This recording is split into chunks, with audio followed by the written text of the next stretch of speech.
Happy birthday to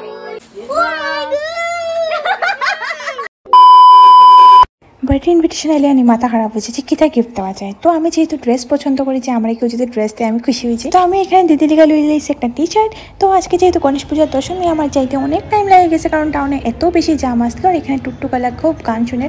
তো এত সময় জামে ওয়েট করতে করতে তারপরে আমি আই গেছি দিদির ঘরে। আমার পরে দেখি এখানে দিনা দিদি আছে আর এখানে দিদির বোনজি আর বোনের ছেলে আছে। এরপরে দিনা দিদি একটা কিউট কেক লইয়া আইসলো আর মৌসুম দাও আইসে। মৌসুম দা এখানে বার্থডে সেলিব্রেশনের জিনিসপত্র সব নিয়ে আইসে। আমার আজকে আরেকটা বার্থডে ইনভিটেশন আসতে দিলে আমি দিদির ঘরে বেশি সময় কাটাইতে পারছি না, তবুও আমি অনেক এনজয় করছি তার লোক ওইটুকু সময়ের মধ্যে। তারপরে দিদির সবাই কইছে তুমি এখন গিফট আনবক্সিং করো। তো এখানে দিদির মানে আমরা জিজুয়ে দিদিরে কি কি গিফট দিছে ওইগুলো আমরা দেখতে আসলাম। তো শাড়ি টাড়ি ওইগুলো আসলো। তারপরে মৌসুম দাদা একটা গিফট আনছিল এলিনা দিদির লিগা, ওইটা দিদি আনবক্সিং করে। দেখো ফ্রেন্ডস কি সুন্দর ফটো ফ্রেমটা। আমি মৌসুম দাদারে কইছি আমারও সেম একটা ফটো ফ্রেম দিও আমার বার্থডেতে। তো এরপরে আমি বাইরে গেছি, বাইরে দেখি যে এত বেশি জাম গণেশ পূজার বিসর্জনের লিগে। এরপরে আমি আরেকটা বার্থডেতে গেছি গিয়া। তো আজকের ব্লগ অতটুকু, বাই।